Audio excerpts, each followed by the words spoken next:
I'd like to call this meeting to order.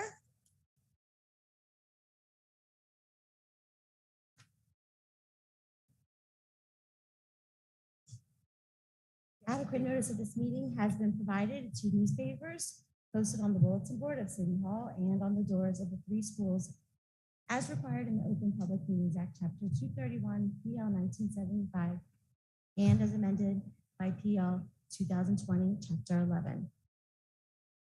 Mrs. Samuelson, please lead us in the flag salute. Please rise for flag salute.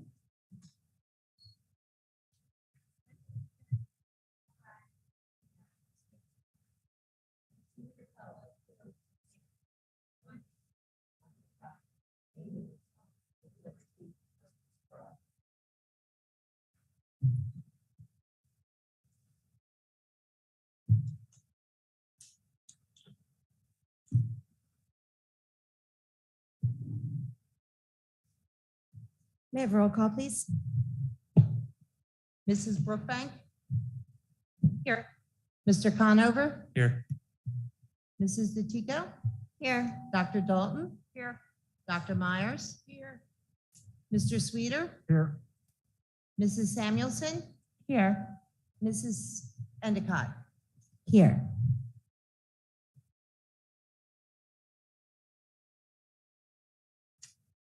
Okay, we will not be going into executive session at the beginning of this meeting. So at this time, I'd like a motion for the approval of the minutes, please, for our July 15th regular meeting as well as our executive meeting. Motion, Samuelson. Thank you. Second, DeChico. Thank you. Any questions? May I have a roll call, please? Mr. Conover? Mr. Sweeter? Yes. Dr. Dalton? Yes. Mrs. DeChico? Yes. Mrs. Brookbank? Yes. Dr. Myers? Yes. Mrs. Samuelson? Yes. Mrs. Endicott? Yes. Thank you. Motion approved. This time I'd like to open the meeting to the public. Any members of the public like to address the board regarding agenda items only?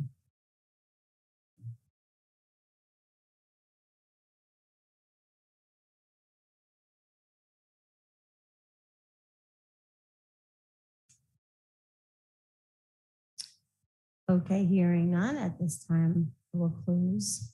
Oh, They can't hear you. I'm sorry, would you like to address the board? She said, are we free to speak and what exactly is on the agenda? The agenda is right when you walk in. So right now, public comment is open to any questions or comments for items that are listed on the agenda.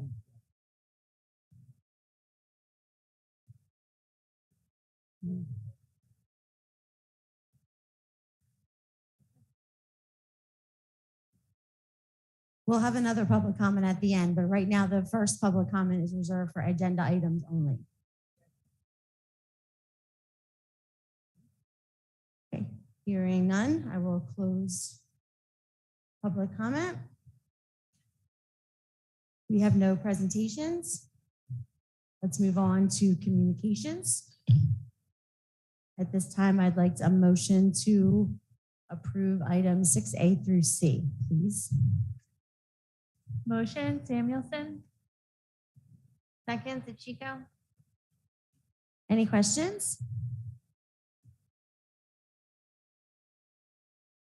May I have a roll call, please? Mrs. DeChico?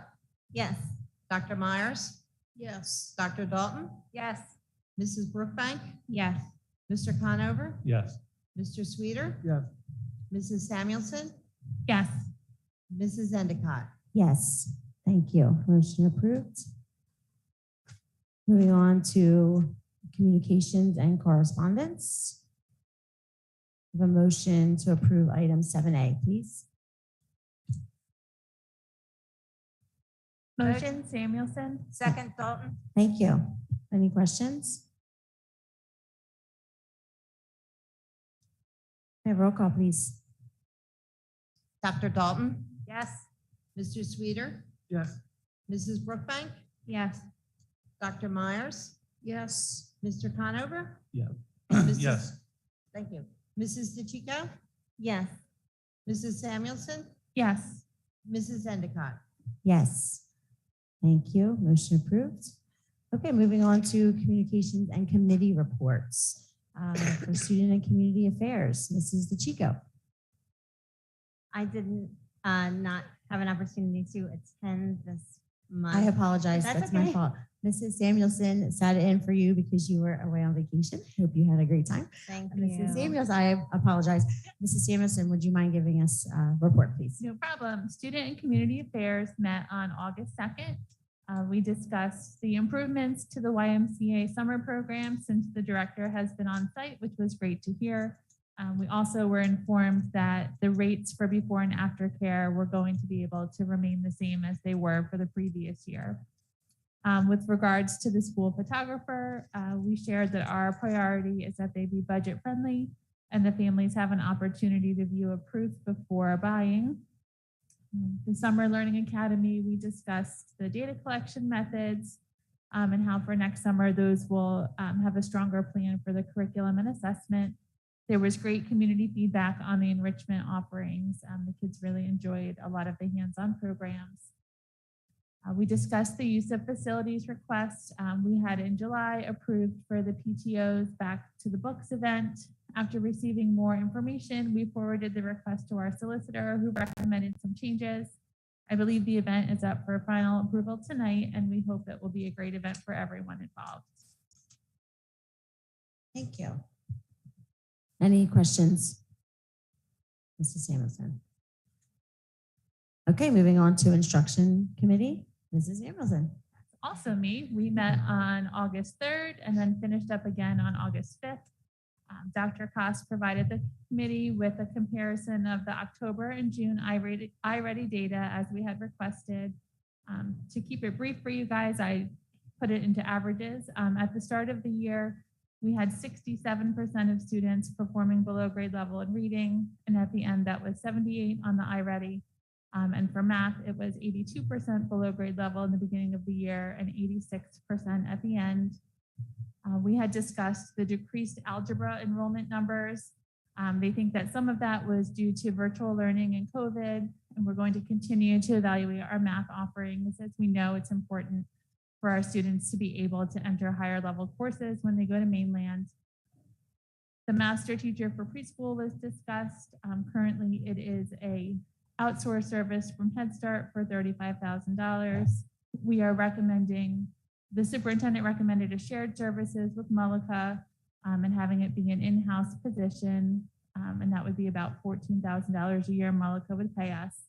And the building principals presented their schedules and answered questions for us. We also were given an overview of the professional development for the administrative and teaching staff. The new personnel positions were discussed, as well as the evening registrations offered, which we thank you for making it more accessible for parents. Thank you. Okay, Finance, Mr. Sweeter. The Finance Committee met on August 3rd. One of the first items on there was a question about billing for some flooring that had been completed at New York Avenue and Dawes after Dr. I'm sorry, Romer- Mr. Sweeter. Can you use your microphone? We can't hear you. If you can, thank you. After Dr. Romer did some investigation work, there was no problem found with the billing whatsoever on the New York Avenue and the Dawes billing per hour rate to RFS flooring.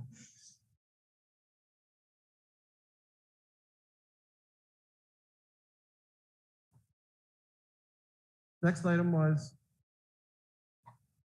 the Jordan Road chiller update. That work has been completed.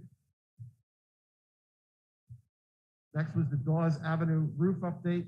There have been a series of leaks, but they were both covered by insurance. And that should be completed also August 9th. That was the date that it was to be completed. I guess, Dr. Romer, has that been completed? Yeah, they're a little bit ahead of schedule and that they should be completed no later than August 9th. They were doing the flashing and everything as we speak this week, so they should be done by the end of this week. We also wanted to talk about possibly bringing an outside roof consultant to certify that the roof was good and that the drains were clear with some sort of video scoping mechanism so that eventually they could put solar on top of the building and with a 30-year roof guarantee. So if they were to install anything, they had a verified roof that they put the solar on top of, which would be very important to that project.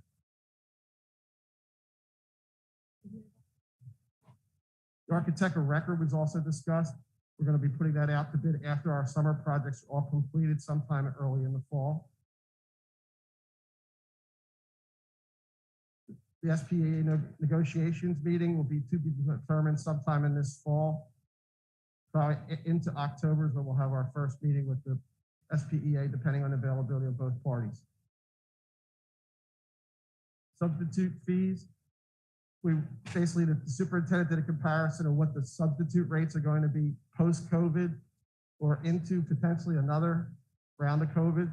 And it was determined that we need to be competitive to keep substitutes in the school system in Summers Point. And we need to do what is market average for what they're basically the substitute rates are. Dr. Ray, do you want to comment on that at all or elaborate?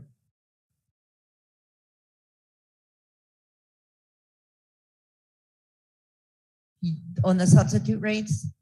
On the substitute fees, correct. Right, we surveyed many of the school districts in Atlantic County, and they've reduced them down to pre-COVID numbers. However, as you said, that we need to be flexible, that if we get into a situation like we did last year, that may need to change, and that would be up to the board. We did contact, Kelly Services contacted us today with their contract, and it was added to the agenda. Their markup fee went from 1.34 to 1.36 per unit. So Julie and I did an estimation on a regular substitute that it would cost a little bit over $3 more for a substitute for them to provide them to us. So it's not a huge markup. So that's on the agenda for tonight to approve, and with these substitute rates also. Thank you. The YMCA was also confirmed that the rates will be the same for next year. They will not change. With regard to grants, we're still waiting. They received the approval of the ESSER 2 grant, which impacts the employment of staff included in the grant. And basically the grant has been approved as of August 3rd, the 20th of this year. Michelle, do you have anything to comment on that? Michelle? Oh, okay. Carney Ray? Yeah, we finally received approval. We had county approval, but we didn't have state approval on it. So some of the items that are in the agenda for the personnel are coming out of the ESSER 2 grant that was written and approved by the state, which includes support, not support staff, but services to support our students. It came, I guess, an hour before our finance meeting. So we were happy to see that that was approved. We'll now start working on the ESSER ARP grant, which is due November 24th. So there's time for Dr. Cry and Dr. Kaz and the rest of the administration to start collaborating with their staff, as well as the board, the committees, the instruction committee, and the finance committee, because there's safety issues that are included in that grant, so that we can start writing that grant up and get that in a timely fashion too. We don't anticipate approval on that grant until sometime after the first of the year. Thank you. Just for the board members' notation, in the school docs, or the board docs program, there's an administrative content area, and that's where the notes from the board meeting or the finance committee meetings are going to be logged going forward, just as an FYI. So there won't be like a separate finance report. It'll be right there within the same document, so it's easy to find. Won't be something special you have to look for or anything. So any notes from the meeting are indicated there. And then of course they could be reviewed by Dr. Romer and Dr. Carney Ray for any changes or mistakes I might have made. Thank you. Thank you. Mr. Sweeter, Foundation for Education, anything to report? Nothing to update since the retreat with Michelle Carney Ray mentioned last time when she is in attendance. I was not able to attend. I had to work that night, evening. I don't believe that they had a August meeting or July meeting other than the retreat in June. That's all the report. Thank you. Thank you. Okay, and as city council liaison, I have no new information to report as well. So moving on to agreements, applications, and contracts. I have a motion to approve items A through F, please. Motion, DeChico? Thank you. Second, Myers. Thank you. Any questions?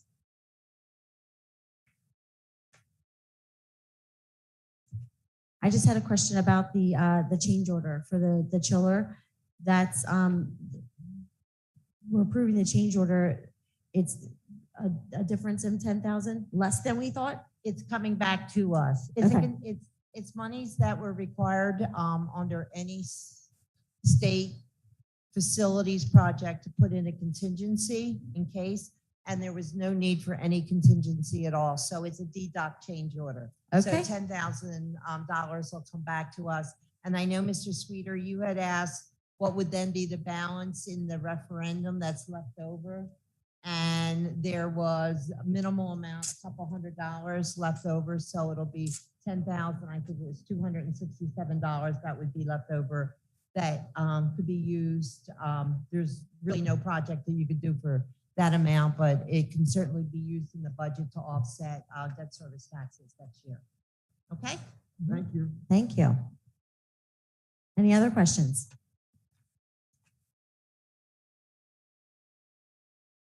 Okay, hearing none. Can I have a roll call, please? Oh, I was moving on. I'm sorry. It's okay. Mrs. DeChico, Yes. Mr. Sweeter, Yes. Dr. Myers, Yes. Mr. Conover, Yes. Mrs. Brookbank, Yes. Dr. Dalton, Yes. Mrs. Samuelson, Yes. and Mrs. Endicott. Yes, thank you. Motion approved. Okay, moving on to curriculum. I have a motion to approve items A through E, please. Motion, Dalton. Thank you. Second, Myers. Thank you. Any questions?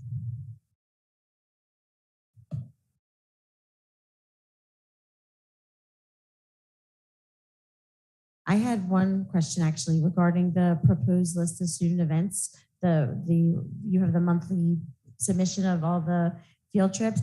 My question was, there were Stokes is curricular, but I know that it's pending reopening. What are the costs associated with that? Or do you know what I mean? Like most of them, that's a huge cost. So if we vote to approve that tonight, where is the funding coming from in terms of funding that trip? Should everything reopen and they're able to go? As far as in the past, we've had grants from the Foundation for Education, and I know that they still have discussed that should we still have that opportunity that they will support us as well. And then we always have funding in the budget as well and we plan for it. We just don't know for sure if it's going to be Stokes, if it's going to open up as the Stokes that we were used to, or if we're going to look for an alternative, because there are other alternative sites that are now available. So we're going to look at all of our options, and we wanted to get as many events before the board in advance of the school year, but we will still bring stuff back before you with costs, dates, et cetera, at a future date. But this is so that you're aware of all the upcoming events that are normally scheduled. And as we get other events, they will be added, and we will share dates, times, and put things in front of you for those approvals as well.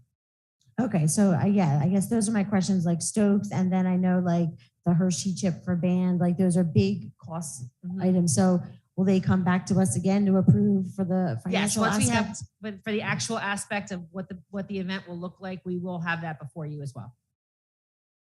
Okay, thank you. Any other questions?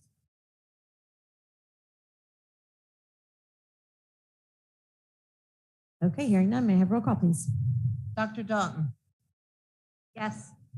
Mrs. DeChico, Yes. Dr. Myers, Yes. Mr. Conover, Yes. Mr. Sweeter, Yes. Mrs. Brookbank, Yes. Mrs. Samuelson, Yes. and Mrs. Endicott. Yes. Thank you. Motion approved. Moving on to facilities. I have a motion to approve item 11A through D, please. Motion Samuelson. Thank you. Second Dalton? Thank you. Any questions?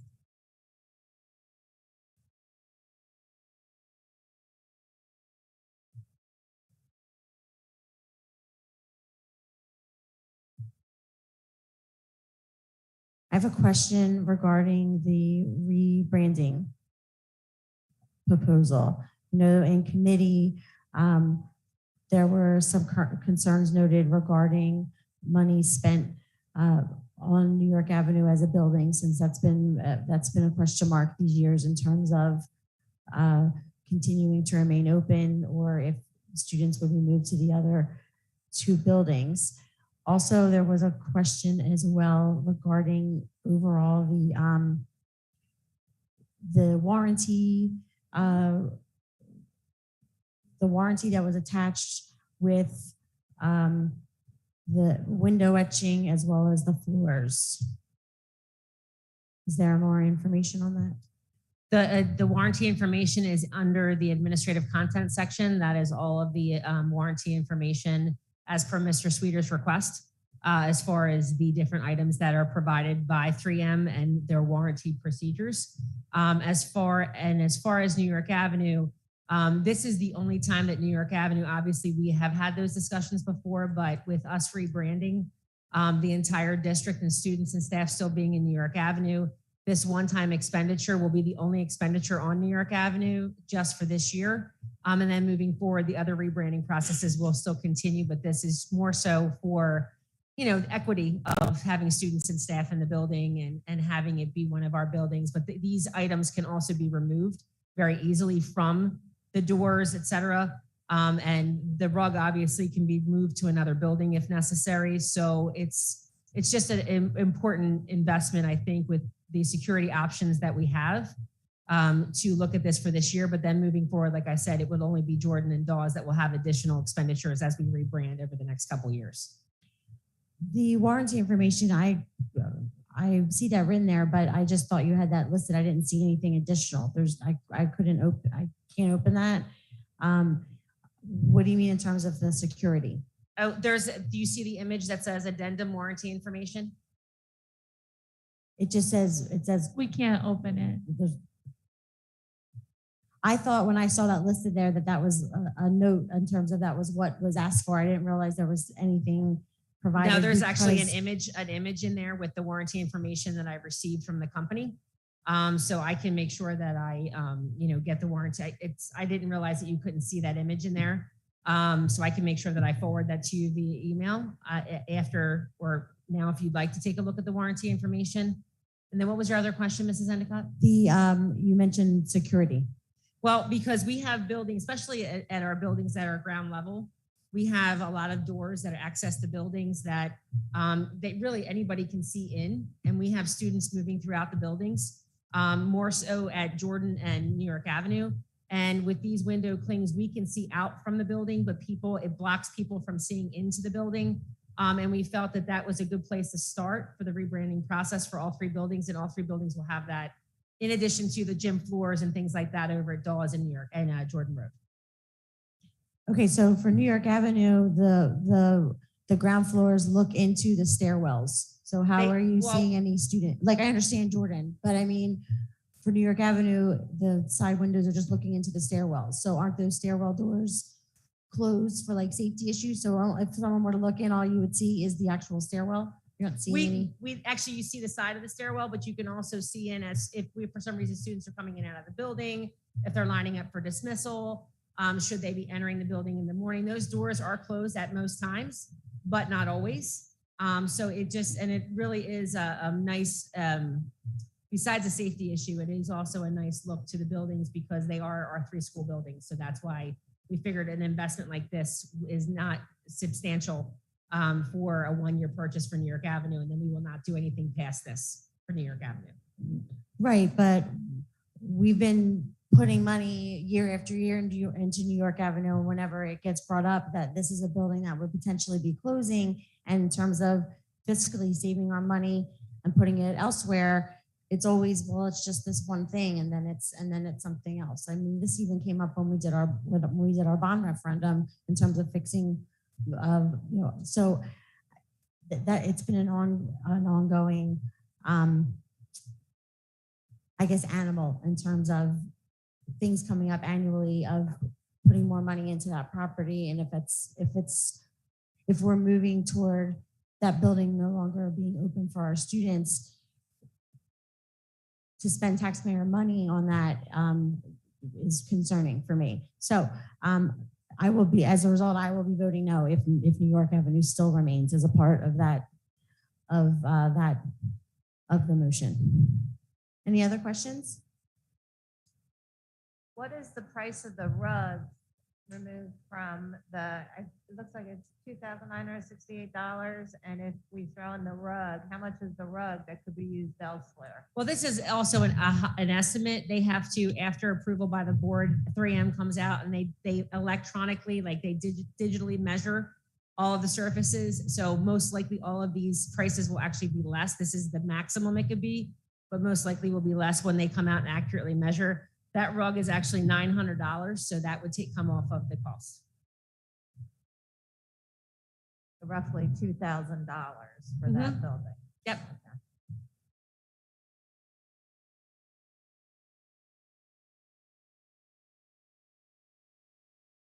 Sorry, it can be removed. I guess it's like a decal almost on the window. It can be removed. Everything comes off. It is removable. And that's part of the reason that, we were looking to use this product in certain areas. Is there cost incurs with removing it or not? Just curious.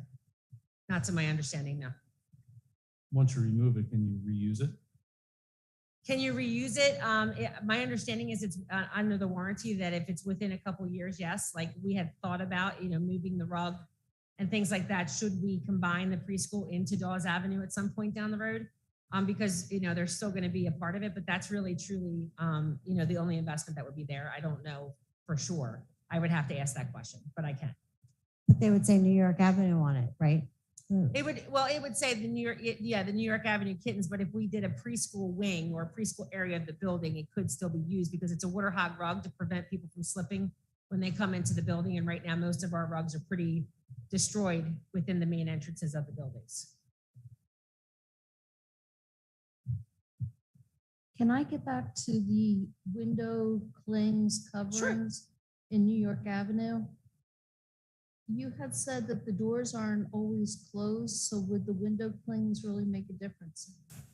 Well, when I say doors, when you look at New York Avenue, like say when you come into New York Avenue from the side at the basement, there's a set of glass doors that are the exterior doors, and then they're past the stairwell. There's another set of fire doors, safety doors that are inside of there.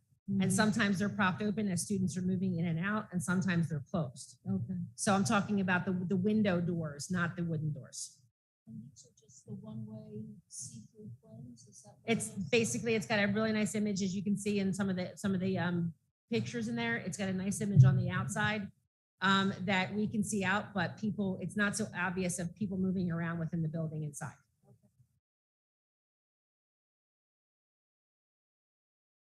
You're welcome. Any other questions? Okay, my roll call, please. Mr. Conover, Yes, A through C, no and D. no on D? Yes, no and D. Okay, thank you. Mr. Sweeter, Yes. Mrs. Brookbank, Yes. Dr. Myers, Yes. Mrs. DeChico, Yes.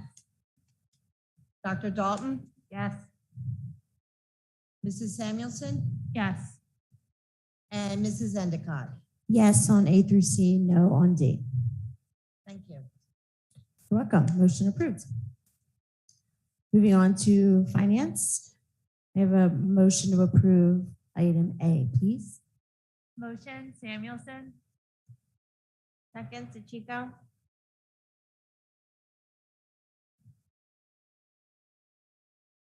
Any questions?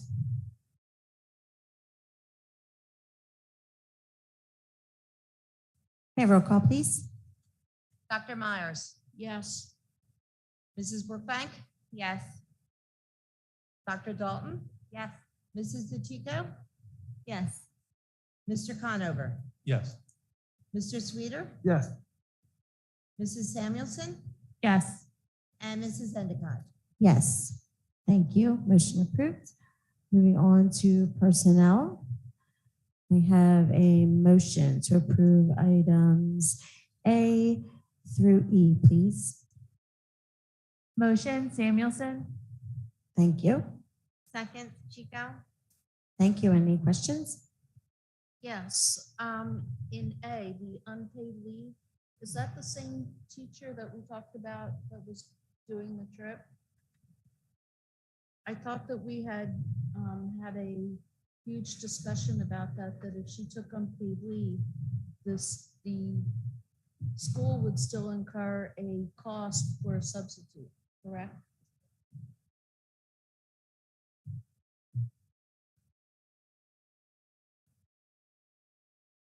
Because I thought that we had voted no on that previously.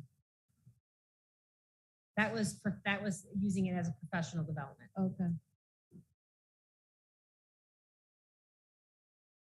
So the cost to the district then is none for the person to go.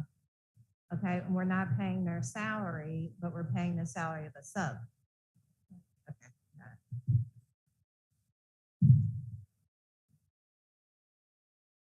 Any other questions? May I have roll call, please? Mrs. Brookbank, Yes. Mrs. DeChico, Yes. Dr. Myers, No on A, yes on B. Mr. Conover, No on A, yes, B through E. Dr. Dalton, Yes. Mr. Sweeter, Abstain on A. Yes on the other. Mrs. Samuelson, No on A, yes on the following. Mrs. Endicott. No on A, yes on B through E.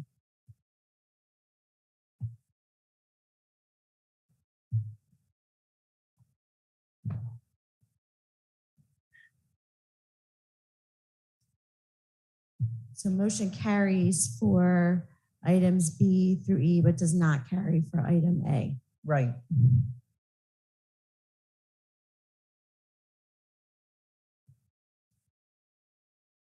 Okay, moving on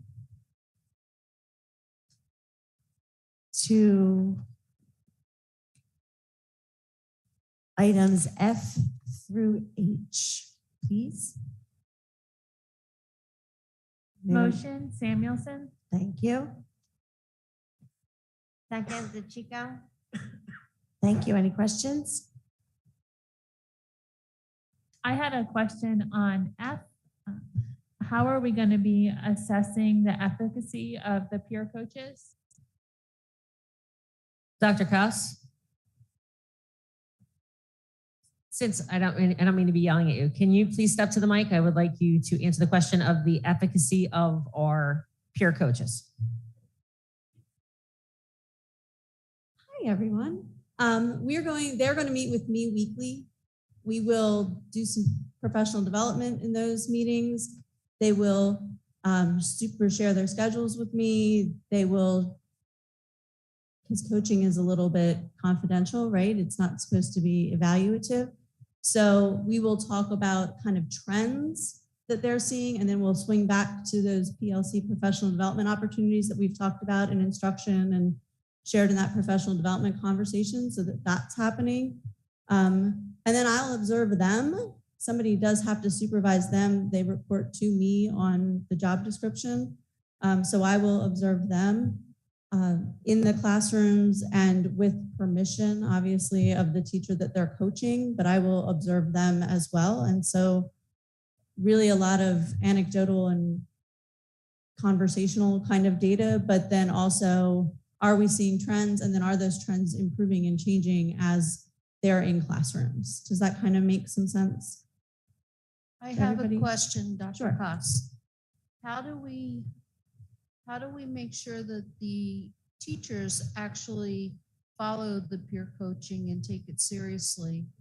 Like, how are we measuring that? Because it's a lot of money for a peer coach if the teachers are not on board with it. So so the teachers are evaluated obviously by their supervisors, so their principals. Principals can't mandate that a teacher uses an instructional coach. They certainly can suggest strongly that that's a resource that's available to them. The teacher supervision process is Danielson. It will continue to be Danielson. We're doing some work next week at the admin retreat on both Danielson and then the walkthrough piece of Danielson. And that walkthrough piece, I think, is a piece that is critical kind of to all of it, right? Because everybody can, if everybody knows you're coming into your room, then you're gonna put on your best lesson. If a principal or someone walks into your room, they have an opportunity to say, oh, I have a noticing or I have a wondering, and go to the coaches and say, I'm noticing this as a trend as the supervisor, and have those conversations as well. So I think it all ties together. The supervisory piece of classroom teachers, though, is truly the domain of building principals. And so we're working to kind of firm up those processes too as part of our retreat next week, and then ongoing through walkthroughs and some ongoing professional development for the admin team. And all of that will be shared with the board after our retreat next week. Okay, thank you. Sure. Anybody So, else? yes, so just to be clear, Sure. These peer coaches are teachers, Correct. but they will not have a class roster. They will not have a schedule, so they won't have a list of students that they will be working with.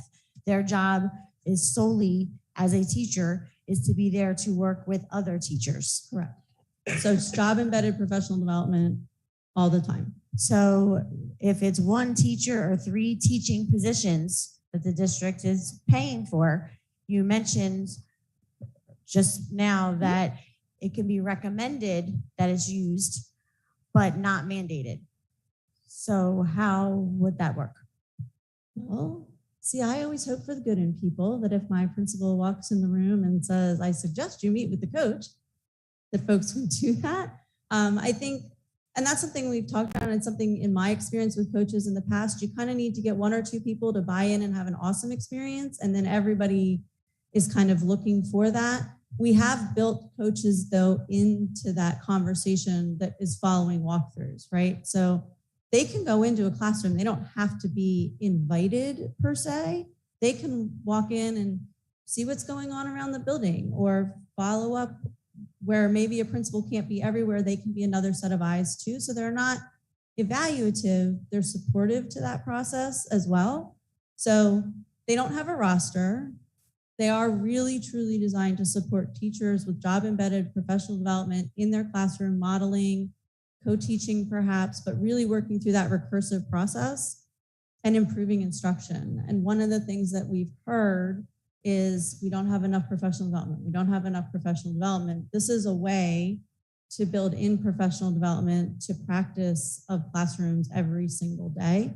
And so that directly and indirectly impacts every kid, right? If every teacher is getting job embedded professional development and support, then every kid is hopefully getting a better experience. Does that answer your question, Stacey? It answers my question, and I'm with you until the part of where it's voluntary. So I guess that's the part that how would it be measured if these positions are there, that the positions that are being paid for are being utilized effectively, that Right. there's that. I mean, everything you're saying in terms of job embedded professional development, all those things, but why wouldn't it be mandatory? Why wouldn't it be something worked into I as guess that I- being a part of? In the true model of coaching, you don't want it to be mandatory. If, as a principal, so if I put on my principal hat, right, from years ago, if I had a teacher and when I had teachers who were struggling and I had the availability of a coach, I all but mandated that you go see the coach. They're going to turn into me how many classrooms they were in, how many teachers have requested them to co-teach or model lessons. I'm going to have that data for you. So to the extent that we can say you have to, we can. I mean, if these ladies and Matt have a person who's really super struggling, I would certainly hope that we would say, you need to get the coach in your classroom. And then, right, if I say that as a principal, you need to get the coach in your classroom and you choose not to, then it's a different problem or a different conversation, I guess. And, right? and the conversation is also something that may have to be documented. So if that for some reason that's not, it's the strongly worded suggestion is not happening, then that's our job as the administration, because what we're trying to do is separate the evaluative process and create a safe environment where people can improve. And that's ultimately what we're trying to do with this model, is really create a safe environment for our teachers to have as a resource. Because sometimes as no matter how much our teachers like their administrators, they're always concerned when they walk into a classroom. So we want to create that environment where it's a flow that people feel comfortable and safe, that they can work on their techniques and work on their strategies in the classroom, but in the same respect that they're not being evaluated, because that's our job. So that's what we're trying to do here. So Dr. Koss, I have one more question. Sure. And that's about the full-time position. With the number of teachers that we have, do you really think this person's going to be busy 37 hours a week? I do. And I say that based on their feedback as stipend folks, and how ineffective they were feeling when I can catch you kind of as catch can. And then even based on my own experience, that when I've used coaches before, initially that's their concern. Are people gonna? And then they find themselves so busy and with so many people wanting help, needing resources, that they're busy more than those hours a day, right? So I think it's really hard to have effective instructional coaching as a stipend model.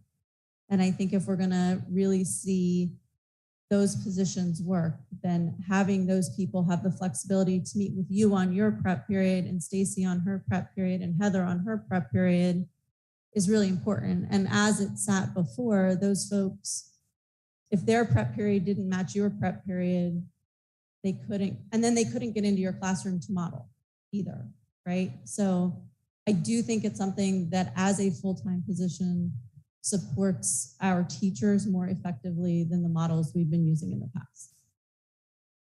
So the end goal is for increased student outcomes, correct? Yep. So I think as a board, we have to, if we do vote for this tonight, it's something that should be revisited in 6 months or maybe in January to see whether or not it's effective so far. Dr. Yeah. Myers, if I can, and I'm sorry, Dr. Koss, to cut you off, but as part of our discussion, I don't want Dr. Koss's report to you every month to be redundant. So what we're going to do is take her report, and you're going to get data on a monthly basis about other areas that don't overlap the principals. Okay? So you'll get it every single month from Dr. Koss.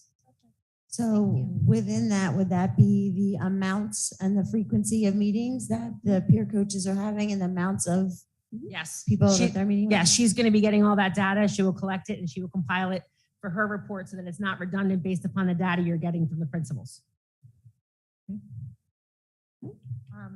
I would hope that the peer coach was very experienced with students of our demographics, because there are certain hurdles with some students more than others. And I think that we aren't reaching some students as well as we should be. And I think that the student outcome, a positive student outcome, would be the best measure to an extent. That is what I think everybody wants to see.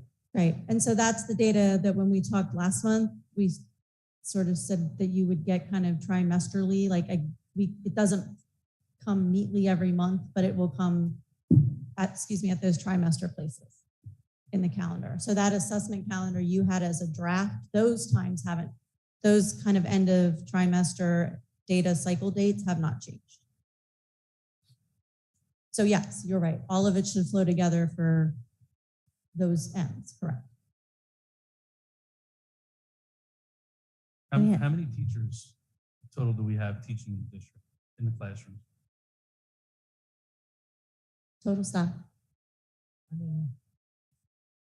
Total staff in the classroom without having it in front of me, 125. 125. We have about 125 staff. In the previous district you were in, you said that they were utilized a lot. Do you remember how many teachers were in that district? And how Well, many- we had 3,200 kids and we were a K-12 district. So it's kind of different, but we had I had 3 times that many coaches in that space full time. Okay. So it's really here, it's putting a coach in each building and giving you a special ed person who can go between them. I will share my funny anecdote that I kind of worried about the high school, right? And I had a high school coach sit down at one of our coaching meetings completely like out of ideas. And it was my primary coach who said, well, you might have to adjust this idea, but here, try this. And one of my high school coaches went back and said, you know, I thought about it and I just thought, let me try it. And they ended up having really good collaborative conversations so that if somebody was stuck, they had somebody else to go to for some help or some, hey, have you seen this? Do you have an idea kind of thing? So I think them having a cohort is also important. I think my only other question would be, where are we putting all these new positions physically? Oh. Where are we putting all these new positions physically? Because I feel like this is going to be an excuse down the road not to close New York Avenue because we have all these new spaces. We need to put people and we can't possibly bring the pre-K over and into whatever building we decide to put it in. So there's, So truthfully, our bigger problem is going to be we don't have bathrooms. And it just happens every time. Well, and Mr. Conover, I understand your concern, and I know we've discussed this before since I've been here. We've actually created an office space. We've actually taken away one of the teachers' lounges here at Jordan Road. That will be an office space for the MTSS teachers in this building. And then as far as over at they're using room 98 at Dawes. and room 98, which has been used as a resource room anyway, that was not a classroom to begin with. That is actually going to be used as office space, collaborative space for these things as well. And we are always looking to, how we can absorb in classrooms. I mean, that is definitely something we're looking at on a regular basis. Instead of having 2 lounges here, there'll be 1. And then over at the other building, room 98, which is a book room, a resource room, like a lot of different areas that we're going to be putting those MTSS teachers over there as well. Good. Yeah, I guess it's more of a comment than a question.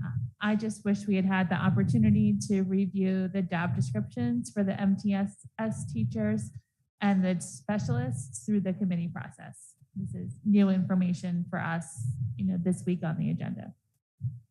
We didn't have committee meetings in July, right? Correct, but we did meet last week. Yeah, no, I'm saying, yeah. I agree. And to piggyback on that, the specialist teacher, is that the change from the BSI teachers to now the specialists?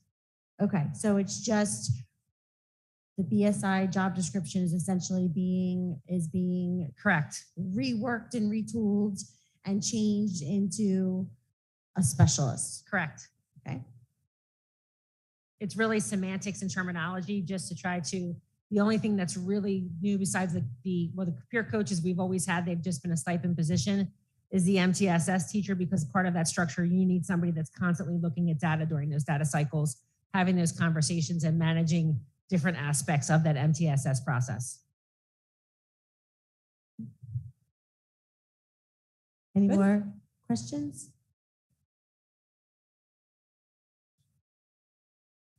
We have a roll call. I did have one Yeah. more. Does this have the master teacher in here as well? It does not. Okay.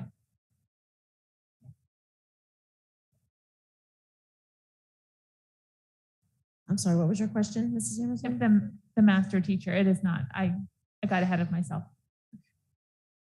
Okay. Any other questions? Thank you, Dr. House. Welcome. Master teacher is on this paper that I have. Is that what you were asking? Is it on the paper? It's a further agenda item. It's Your question, was it in the peer coach? Okay. Okay, hearing no other questions or comments, may I have a roll call, please? Mr. Sweeter, Yes. Mrs. DeChico, Yes. Dr. Myers, Yes. Dr. Dalton, Yes. Mr. Conover, Mrs. Brookbank, Yes. Mrs. Samuelson, yes. Mrs. Endicott. Yes. Thank you. Motion approved.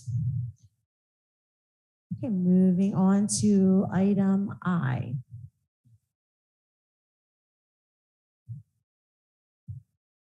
May I have a motion? please? Motion, Dalton? Thank you. Second, Myers. Thank you. Any questions? Yes, now I have my master teacher question. When we discussed it in committee, it looked like it was going to be funded partially through PEA, partially through shared services, and partially through ESSER. But now it looks like it's all PEA funded.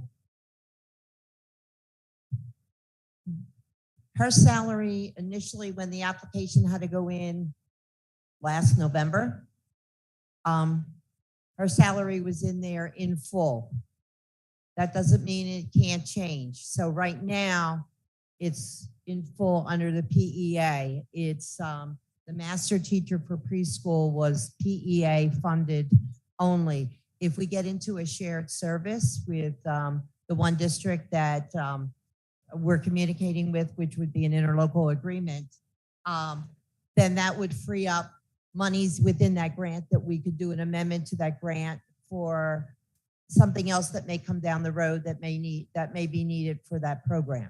But right now, when the grant was written, that's how, since the grant's written that way, the grant's approved that way, that's why we're saying that it's a PEA grant. Absolutely, it can be amended. Absolutely.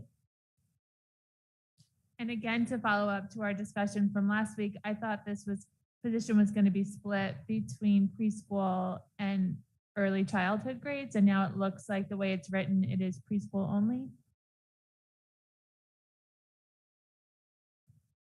The position is actually going to be master teacher preschool, will be a coaching position as well. It's incorporated in this rather than separated out above, because it makes more sense to have it all under one thing. In addition to the fact that that person will serve as the PLC facilitator. So that is not a stipend that we're going to need, because that person will be available to be the PLC facilitator. And in addition to being the master teacher in another district once we get that worked out. But their grant money is not coming through until at least the 2nd of September. So this is only preschool, it will not be coaching? No, it is going to be coaching. It is going to be. But only preschool age level, or? No. It's going to be transition up until the lower grades, like kindergarten 1. That's just not how it's written on the agenda. So I just wanted to clarify.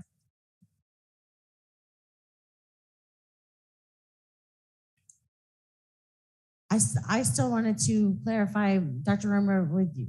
Sure. Your explanation that you gave to the first question. I'm sorry, I didn't understand how That's you okay. explain that.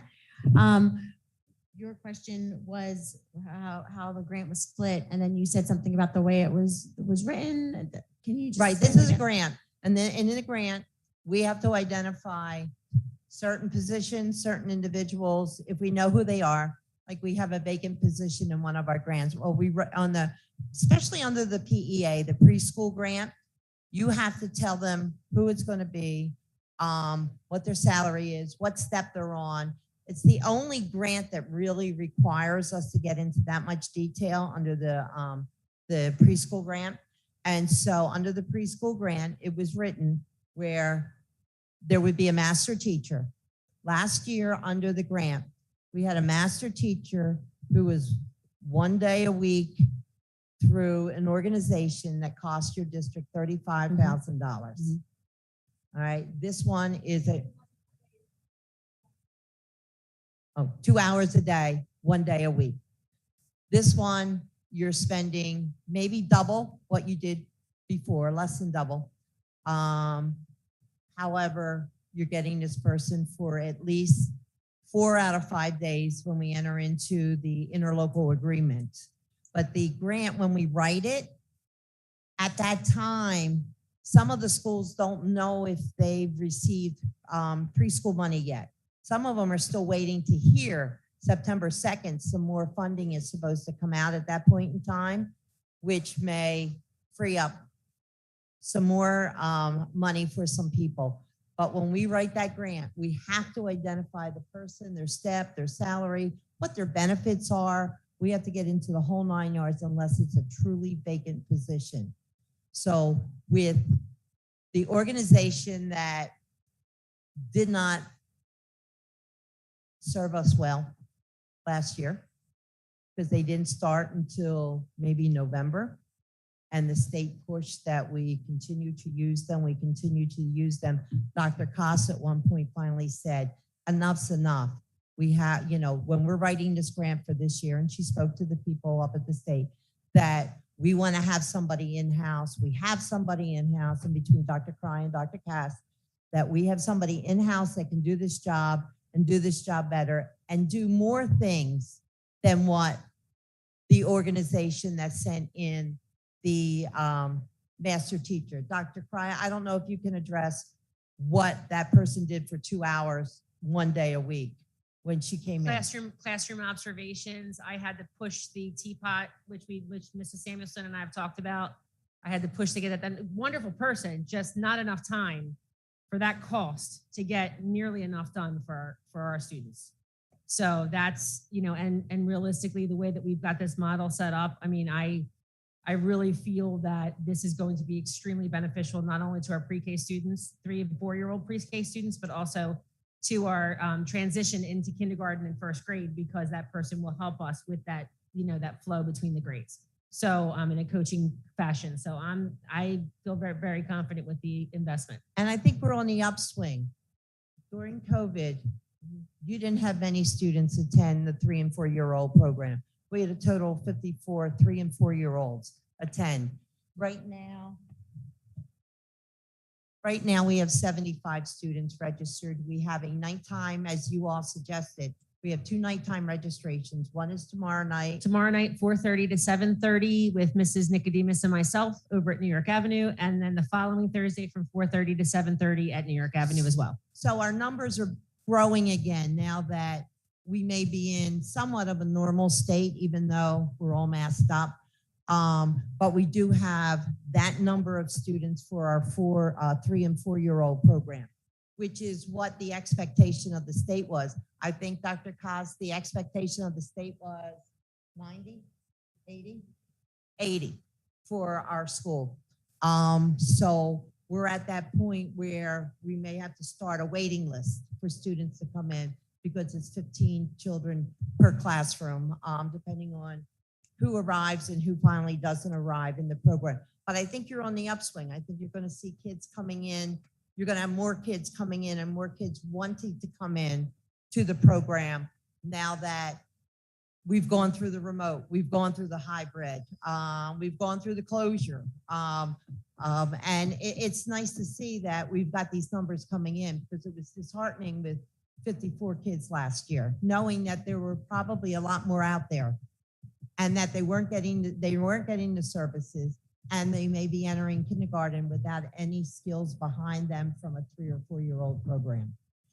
So you're saying when you wrote the grant last year, you wrote it with the intention of subbing it out and paying an outside party for The 2021 grant was. Correct. The 21-22 and grant, we so then wrote, so that's what that first grant said. But then when you wrote the grant this past year for this upcoming school year, you wrote it requesting to be funded for a full-time staff member. right, And so they provided 100% of the funding when you asked to pay for it with an outside party for last school year. And now they're going to provide 100% of the funding for it to be paid this upcoming year with a full-time person? yes.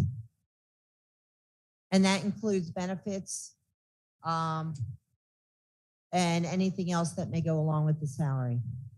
PEA grant is an altogether different animal compared to a Title I grant or the ESSER grants. It's run by an altogether different department.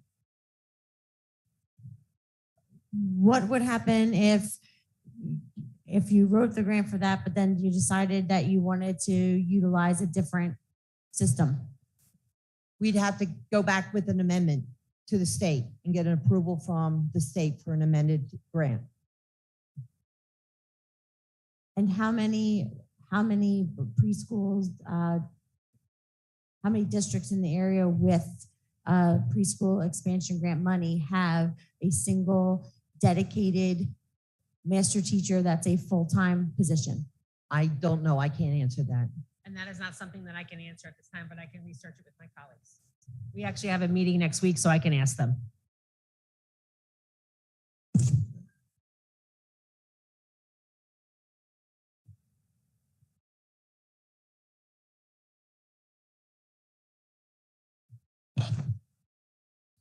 Any other questions?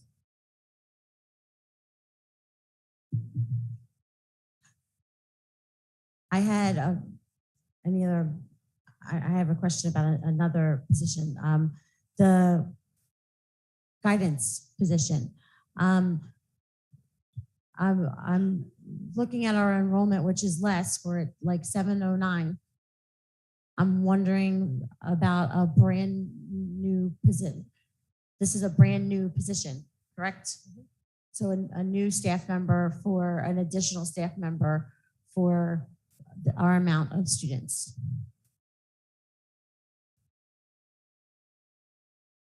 And what specifically, besides the numbers, what specifically? 'Cause Well, know- I guess, so just to be clear, for all of these positions, these aren't new positions that you're creating and just taking from within and reallocating like staff members, however you guys do that, like reassigning people. For all of these positions that are listed, they're all brand new positions that would require new staff members to be in these positions. Is that correct?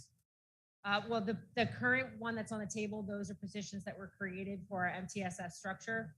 And those were we obviously had offered it to our staff in-house first to see what we could fill with seasoned veteran staff that know our community, as Dr. Dalton has referenced. And then we went and looked at the backfilling those positions if those positions were created. Oh yeah, but I'm not questioning the individuals that you guys chose. What I'm saying is that these are all positions that are brand new, newly created positions. They're not positions that you'd be able to fill by reassigning your current staff member.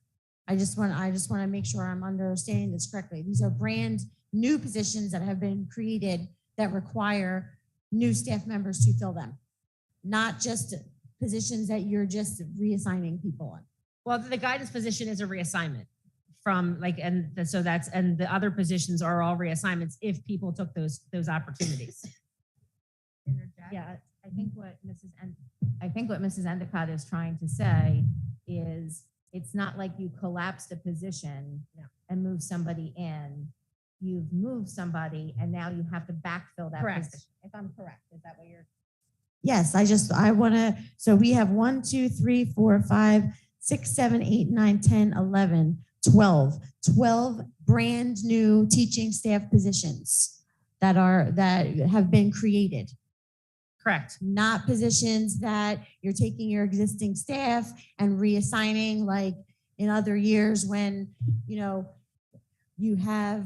When you're saying like increased class size and absorbing a position Correct. due to attrition. Correct. In previous years, we have transfers that we're approving because the fourth grade class isn't as big as the third grade class. So you're taking someone from the fourth grade and you're reassigning them to be an additional teacher for the third grade because you have more students. And that's what you guys need to do to make it all work.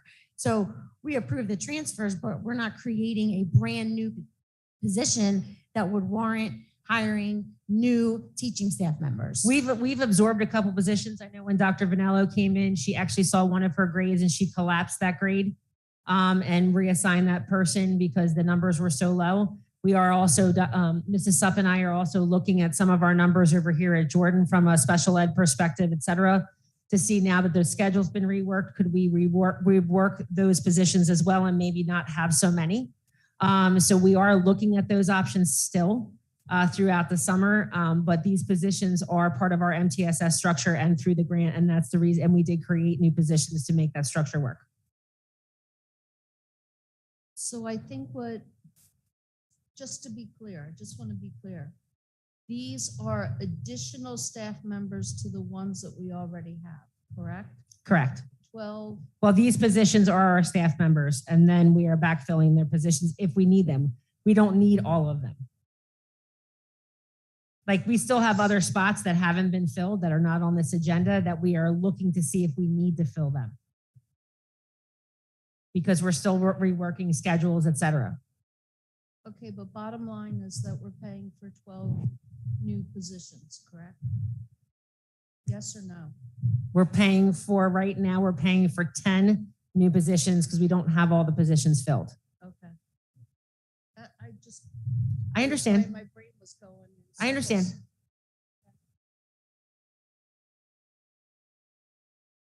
What's the approximate amount of money that's adding to the budget? I'm sorry, can't hear you, Mr. What's the Conley. amount of money that's adding to the budget?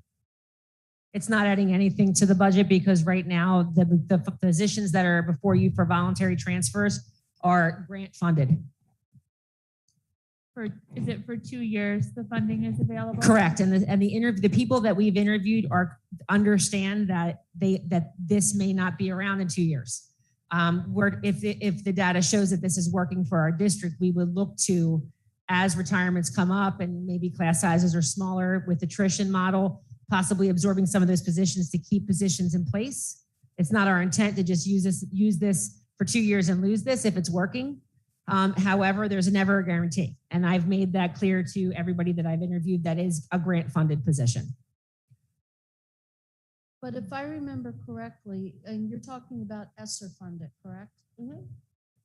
If I remember correctly, the conversation that we had and debate that we had about the ESSER funds, they were supposed to be used for adjunctive teaching things or programs, not actually for staff positions, correct? That's not necessarily the case. There's a multiple different things that were shared in that grant. It can be personnel, it can be programs, which we have purchased Dr. Casa will even tell you, we have purchased a significant amount of programs to enrich our students and also remediate our students. We have a wide combination of all of those things that we put into this grant, including mental health resources, additional, we're like JFS is part of that process, adding additional guidance counselor that can actually do the SEL lessons that our counselors normally have difficulty getting to. I think what Dr. Myers was alluding to was, yes, everything you said is accurate. However, it was the board discussing that we as a board did not want that money used for positions. That's what I think that's what you were referring to, because I remember that conversation. I understand that money is available to add positions, but I think the discussion that the board had was that we did not wish for that money to be used for positions. We wanted it diverted elsewhere. right? I mean, I'm assuming that's what you meant, but And we did divert it elsewhere. We purchased materials with that money, but when you have multi-million, a couple $1,000,000 to spend, it's really hard to buy stuff. We bought the stuff to support our students. Now we also need the bodies to support our students as well. I think it would be helpful. We've never seen a breakdown of the ESSER grant budget, if that could be shared with us at some point. And that has been asked for multiple times. and I understand what you mean, but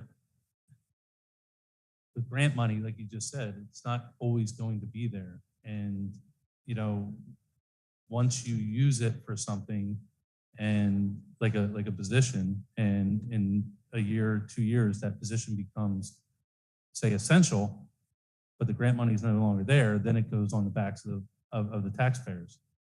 And just like our pre-K program, we've mentioned that before. Our pre-K program was fully funded at one point through a grant, and it's not anymore. And it's expensive and it's not fully funded, correct? No, it's fully funded. It's fully funded now through preschool expansion, but The expansion is. through preschool expansion is fully funded. Yeah. However, what you're saying is that it was fully funded. There was a time, and then they took all the money away. Correct. And then we were in a position for years, we had to pay for it because it was something that was offered originally with the grant money. And now, thankfully, the expansion money has come back to pay for it. But For now. Right. For now. So Yeah, I did have a question about the description for the guidance counselor. It's to provide direct support for testing district-wide. I didn't know what that entailed. The actual, and I apologize because what I left in the update that I gave to everyone yesterday, the position is being divided between both buildings. It's 2 days a week at Dawes and 3 days a week at Jordan Road. The person will be delivering SEL lessons that the counselors are having difficulty getting to with individual counseling for IEP students, and also their normal counseling schedule, in addition to all the other duties that they have, like ABS and different things like that. They're doing K-8 district-wide SEL lessons in the classroom, assisting with testing, because that is a big undertaking, coordinating activities within the bed that the guidance counselors normally do, like our Red Ribbon Week and things like that we do in our buildings, in addition to coordinating crisis intervention support, because we always can use more people if we have a CPI situation, HIB support, 504 coordinator for 6th grade. Like, there's a lot of other things that I shared with the board that are under that person. And it is divided between both buildings. So we would have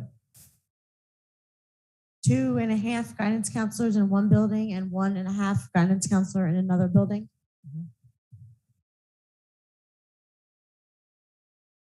When I had a discussion with the guidance department as we were doing planning for this process back in the spring, one of the things that was loud and clear when I discussed this with them as the direct supervisor at the time was that they have a very difficult time getting into the classroom to do the SEL lessons because of all like their counseling schedule and different things within the buildings. And I said, well, what do you feel the need is? They're like, we really want to get into the classrooms to do those things, but when stuff comes up in an emergency situation, which guidance normally is an emergency situation, and a lot of times it's hard to get there. So they wanted the students to have the opportunity to go back to getting those lessons that they need that they're not necessarily able to be consistent with in the classroom. But with the new schedules, isn't there a daily social emotional learning period in each, at least elementary classroom? Elementary classroom, yes. So they could be doing those lessons. The classroom teacher could be using the daily allotted time for those lessons.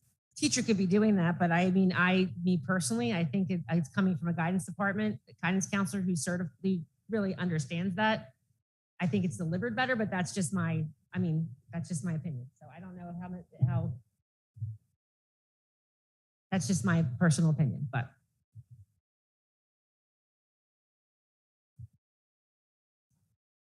So the social emotional learning hour every day is going to be separate from the lessons and the other academics.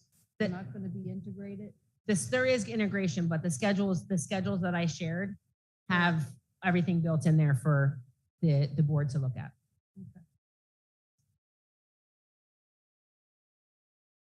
Right, I think, the schedule that you're referring to, I saw, I think, especially since our students have less instructional time than the other students that they will be attending mainlands with. I think that additional instructional time taken away with the social emotional component built in separately instead of just embedded into academic instructional time. I think that was a question or concern that came up in committee that to address Alice's question. Is that correct, Alice? Yes.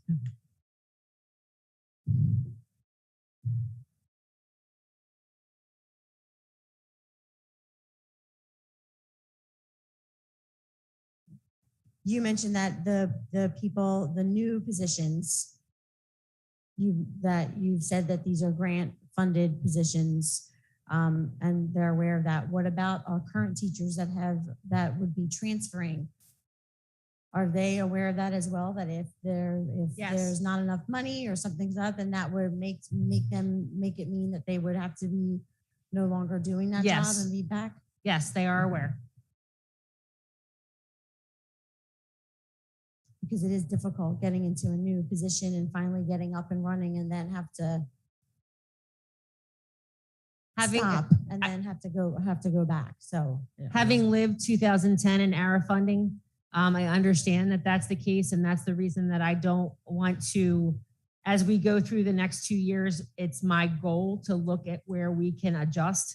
If this is really working for our students, I want to adjust without having to add that to the taxpayer, pot per se, is that I look at attrition, look at our classroom sizes, and always make changes as we need them. That's the reason we're revisiting schedules now as we speak.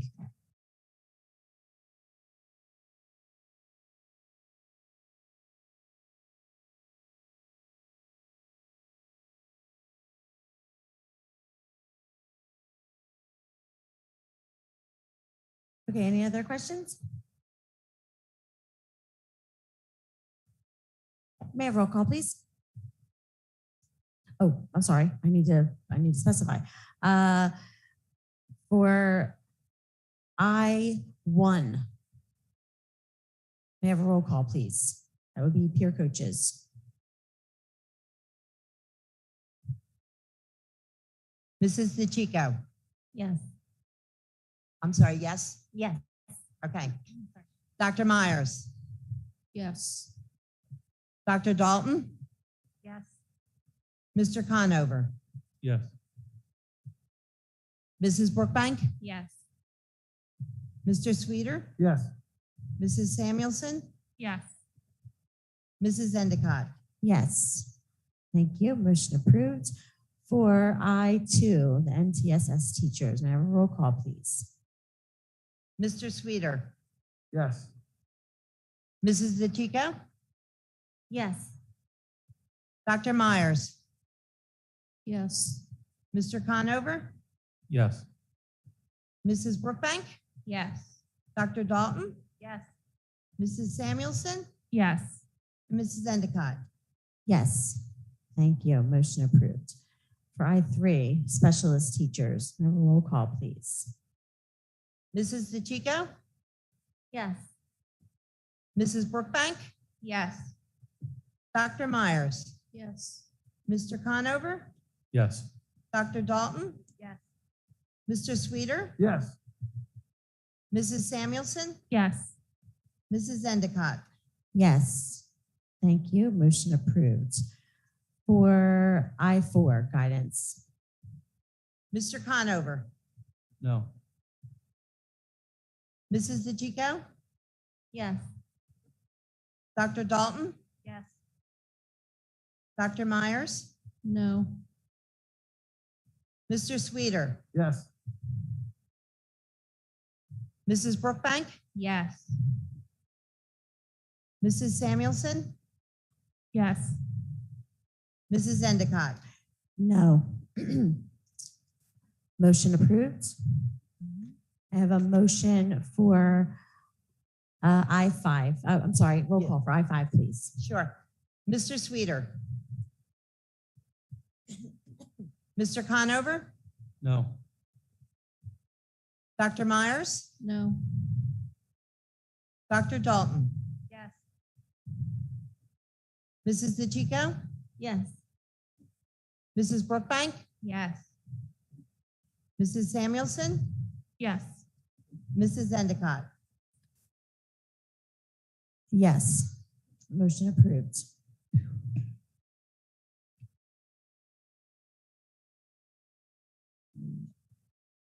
Moving on to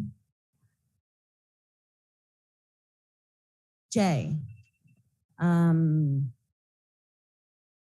Items J through M, please. Sorry about that. J through M.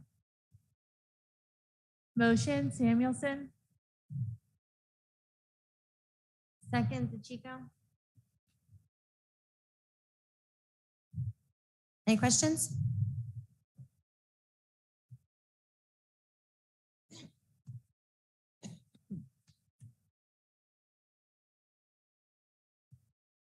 We have roll call, please. Mrs. Brookbank? Yes. Mrs. DeChico? Yes. Dr. Myers? Yes. Mr. Sweeter? Yes. Mr. Conover? Abstain. On all of them? Yes. Okay, thank you. Dr. Dalton? Yes. Mrs. Samuelson? Yes. Mrs. Endicott? Yes, thank you. Motion approved. I get a motion to approve items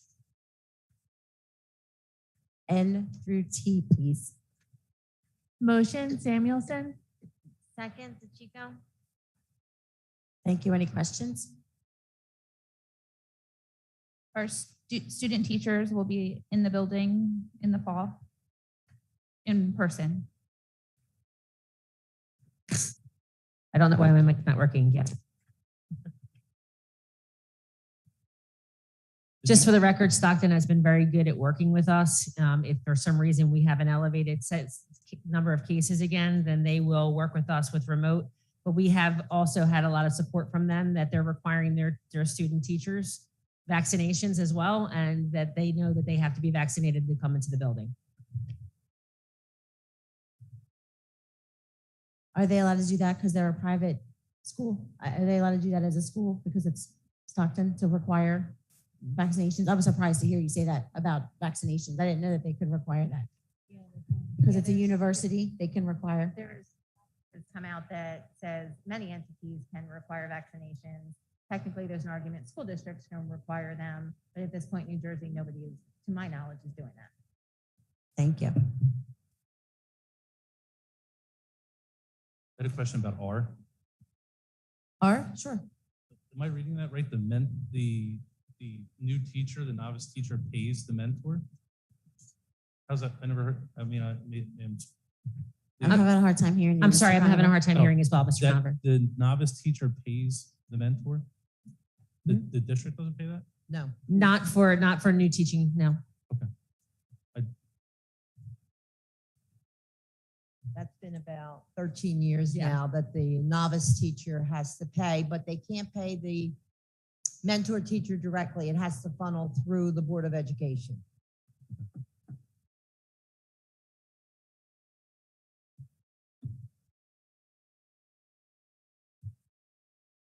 Any other questions? May I have roll call, please? Mr. Sweeter? Yes. Dr. Myers? Yes. Mrs. Brookbank? Yes. Mr. Conover? Yes. Dr. Dalton? Yes. Mrs. DeChico? Yes. Mrs. Samuelson? Yes. Mrs. Endicott? Yes, thank you. Motion approved. Moving on to professional, we have no policies, so we're moving on to professional services, 15. I have a motion to approve items 15A through B, please. Motion. Thank you. Second, Samuelson. Thank you. Dr. Myers. Thank you. Any questions? May I have a roll call, please? Yes. Yes. Mrs. Brookbank, Yes. Dr. Dalton, Yes. Mr. Sweeter, Yes. Mr. Conover, Yes. Mrs. Samuelson, Yes. Mrs. Endicott. Yes, thank you. Motion approved. Moving on to transfer of funds, as well as the Secretary and Treasurer's financial report, so 16 through 18. I have a motion to approve, please. Motion, Samuelson. Thank you. Second, DeChico. Thank you. Any questions?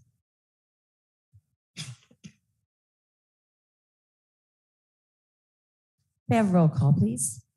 Mrs. Brookbank, Yes. Mrs. DeChico, Yes. Dr. Myers, Yes. Mr. Sweeter, Yes. Mr. Conover, Yes. Dr. Dalton, Yes. Mrs. Samuelson, Yes. Mrs. Endicott. Yes. Thank you. Motion approved. Moving on to the bills. Can I have a motion to pay the bills, please? Motion, Samuelson. Thank you. Second, Myers. Thank you. Any questions? Thank you, Mrs. Brookbank, for doing the bills this month. Yes, thank you. It was late. Any questions? May I have a roll call, please? Dr. Dalton, Yes. Mr. Sweeter, Mrs. DeChico, Yes. Mrs. Brookbank, Yes. Mr. Conover, Yes. Dr. Myers, Yes. Mrs. Samuelson, Yes. and Mrs. Endicott. Yes, thank you. Motion approved. Okay, moving on to public comment. Would any members of the public like to address the board? Mrs. Endicott, I hate to ask this question, but if you can indulge me for 1 second, we have a couple of our new hires in the building, and I would like them to have an opportunity to introduce themselves real quick, if that's okay with everyone. Oh, sure. Okay, Yes. so who wants to go first? Come on up to the podium and introduce yourself. Hi, everybody. My name is John Brugaleri. It's awesome to be here tonight and look forward to seeing you guys around. And John, tell everybody what position you're going to be in. Physical education and health. I'm from Brigantine, New Jersey, born and raised. I work on the beach in the summertime. So, really looking forward to getting started. Thanks, John. Thank I you. appreciate it. Welcome. Thank you. Welcome. I put you all on the spot today, so. And it won't be the first time, It won't. last time. Hi, everyone. My name is Jamie Hall. I'm a resident of Summers Point, born and raised. I went through Dawes Avenue and Jordan Road, and I will be the incoming 7th grade science teacher.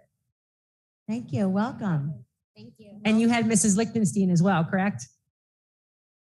Yes. She's very excited about that. Was she one of your favorites? Tell the truth. Yeah, you get that a lot. We know that.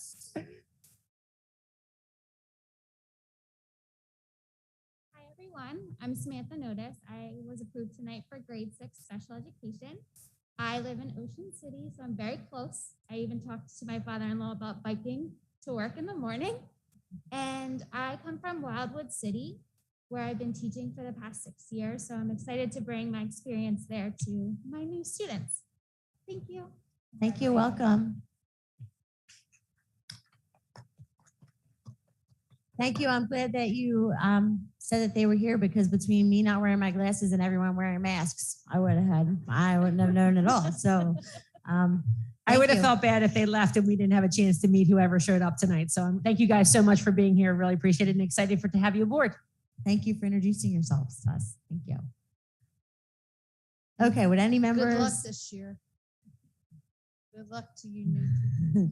Would any members of the public like to address the board?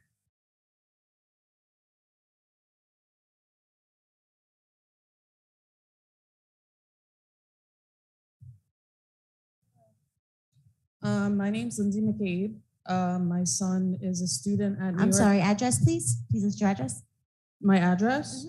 I live in Summers Point, 27 Delaware Avenue. Thank you. My son is a student at Newark Avenue School. He was in the special education room last year, and he's moving on to gen ed. He'll still have an IEP. He's diagnosed with autism. I was here today to ask some questions regarding the mask mandate. I know Governor Murphy has made it a mandate. I'm just wondering where you guys are at with it as a district as far as if a child comes to school without a mask, how will you handle that?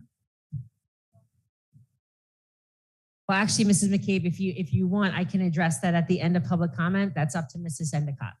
Yes, I was going to say, did you have any other questions behind what would happen if if a student didn't come to school? Are there any other questions? No, that's it. Just regarding that mandate. Okay. Thank you very much for your comment. We'll address that at the end. Thank you. Any other members of the public like to address the board? Hi, she's talking about the mandate. We also have. I'm sorry, can you state your name and your I'm address? sorry, please, I'm for the Bonnie record? McCabe. I live in Summers Point as well. And What's your address, please? 142 Decatur Avenue in Summers you. Point. And we also have a document for a lawyer. We'd like to know who we would give that to. Basically, what this letter is, mandates an emergency. What they're doing is not legal. In Murphy, or even here, we have a letter from an attorney. So- Actually, Mrs. McCabe, we spoke today, and if you want to Yes. give that to me, then I'll be happy to make sure Okay, that we would have you that wanna for give review. that to you? Yes, ma'am. It's just not safe, and there's no science to it. And it causes more damage than good.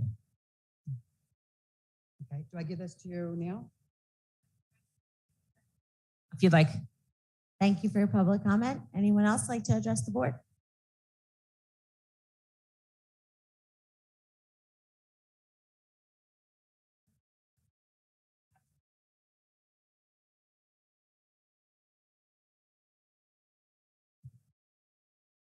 Okay, hearing none, I will close public comment. Dr. Carter-Yoder, if you would like to answer the question. Absolutely. So as the leader of the Summers Point School District, I understand that many are concerned about the Governor Murphy's Executive Order 251 regarding masks. As a school district, we are required to follow executive orders. As stated in the executive order, there are certain exceptions to the mask requirement. If people feel that their child fits this description, they can contact their building principal to discuss it. As the director of special education, they can also submit that to me if they have a child that has an IEP that it needs to be addressed. And we can also discuss that as a team.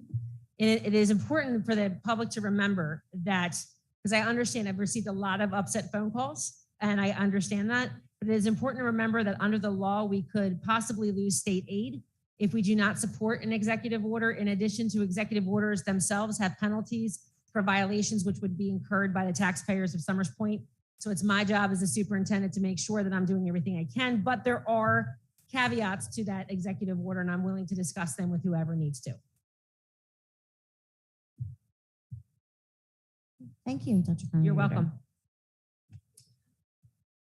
Okay, moving on. We will not be going into executive session at this time. Board forum. Any members of the board like to speak?